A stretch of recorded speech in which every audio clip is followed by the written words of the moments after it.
le petit déjeuner, de quoi il s'agit? Il s'agit d'éléments que nous devons introduire le matin, avant peut-être d'aller travailler, avant peut-être d'aller à l'école, avant d'aller étudier. Donc, le petit déjeuner sera fonction de l'individu. Ça veut dire quoi? Ça veut dire que celui qui va, par exemple, utiliser les plantes, qui va utiliser par exemple les aliments, ce sera fonction de ce qu'il va faire. Si il est un intellectuel, il va avoir besoin d'aliments qui vont faire du bien à ses cellules cérébrales, c'est-à-dire à son cerveau. Si il est un monsieur qui transporte de gros bagages, qui transporte des sacs de ciment, qui transporte des sacs de riz, donc il a besoin d'énergie, il ne va pas manger les mêmes choses que monsieur qui va au bureau. Donc, pour celui qui va au bureau, pour l'étudiant, pour l'élève, forcément, il faudra certains types d'aliments pour entretenir le cerveau. Les premiers aliments que nous connaissons, qui sont favorables au cerveau, qui sont bienfaisants pour le cerveau, ce sont tous les fruits que nous avons sur toute la surface de la terre. Maintenant, tous ces fruits-là, forcément, on ne les trouve pas dans un pays. Il y a des fruits qui sont importés. Il y a des fruits qu'on trouve directement, ce qu'on pourrait appeler les fruits locaux. Mais il s'agira surtout de faire un choix sélectif. Si on a, par exemple, en Côte d'Ivoire, où je m'exprime actuellement, on a des oranges par saison, des bananes, des mangues, des papayes, des pamplemousses, des corosols. Disons ça, ce sont les fruits qu'on trouve immédiatement, qu'on peut en trouver toute l'année. Et puis, il y a des fruits aussi qui sont importés, comme les pommes, comme les clémentines, comme les kiwis. Bref, il y a beaucoup de fruits. C'est à chacun, suivant sa poche, qui va donc aller chercher les fruits qui semblent lui convenir.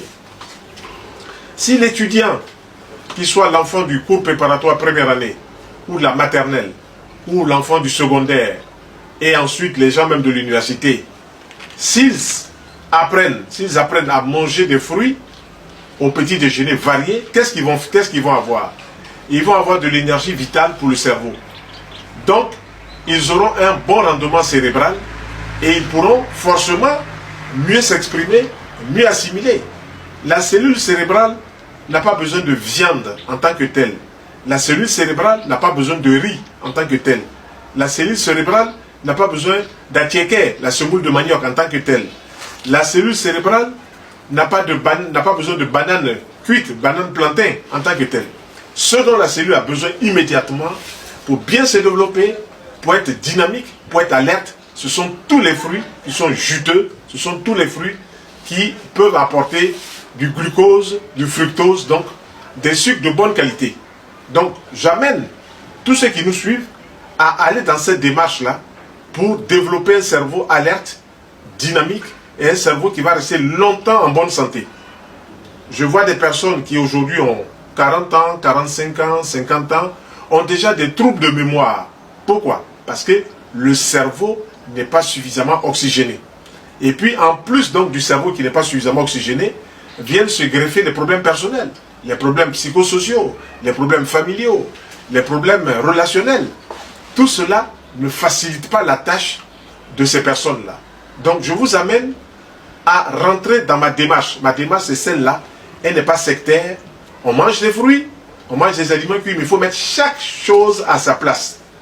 Si vous mangez des fruits, ne mangez pas des fruits sur du riz. Si vous mangez des fruits, ne mangez pas des fruits sur la viande. Si vous mangez des fruits, ne mangez pas des fruits sur le poisson. Les fruits, entre nous, on peut les appeler des aliments célibataires. Ça veut dire quoi? Que si je mange l'orange, je peux l'associer à la banane, à la pamplemousse, à la mangue, à la papaye, à la pomme, à la poire, au raisin. Ce sont des fruits en général juteux. Mais quand je vais manger par exemple des fruits secs comme les arachides, comme les noix, comme les noisettes, comme les cajous, tout ça à l'état cru, il serait plus sain de ne pas les associer à qu'on appelle aux aliments juteux, même s'ils sont des fruits. Donc il y a deux catégories de fruits qu'il serait bon de les manger séparément. La première catégorie, les fruits, ça se mélange. Bonne combinaison. Et la deuxième catégorie sont les fruits secs. Comme je disais tout à l'heure, les fruits secs, gras, mais qui sont de bonne qualité. Les noix de cajou crues, les amandes crues, les arachides crus, les souchets crus, les noisettes crues, les noix de coco crues. Tout ça peut se manger ensemble. Parce qu'ils ont une particularité, c'est qu'ils sont gras. Donc ils contiennent des graisses de bonne qualité. Et ces graisses de bonne qualité, moi je peux les appeler les phytostérols. C'est-à-dire c'est des graisses qui ne vont pas nuire à l'organisme.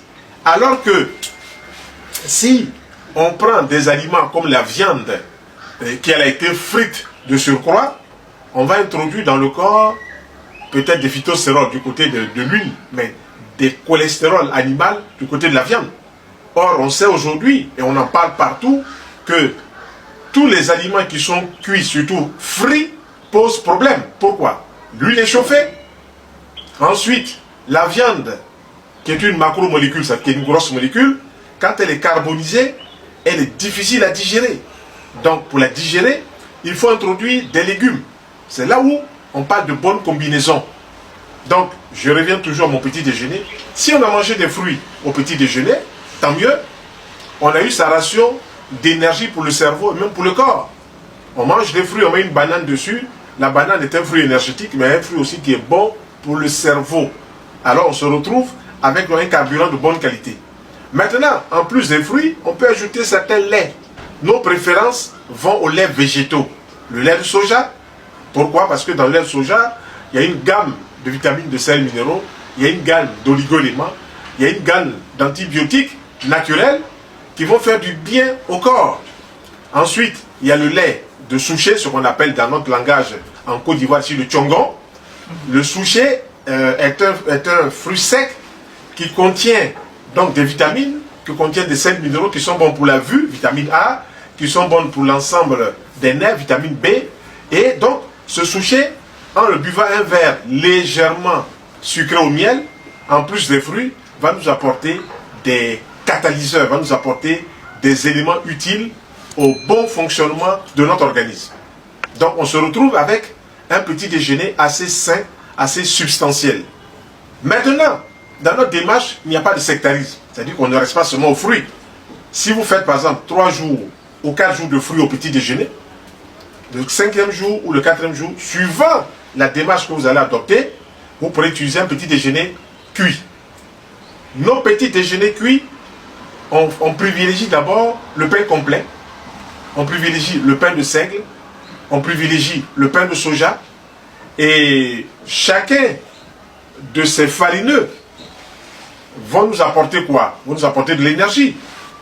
Et si on mange donc du pain complet ou du pain de seigle ou du pain de soja, tant mieux. Même aujourd'hui, il y a certaines boulangeries qui fabriquent du pain de maïs, qui fabriquent du pain de certaines céréales, tant mieux. Nous, ce que nous disons, lorsqu'on mange ces céréales-là, aucun fruit ne doit être au même repas. Donc, fruits juteux se mangent ensemble. Bonne combinaison. Mais fruits, par exemple le pain cuit, ne doit pas être mélangé aux fruits.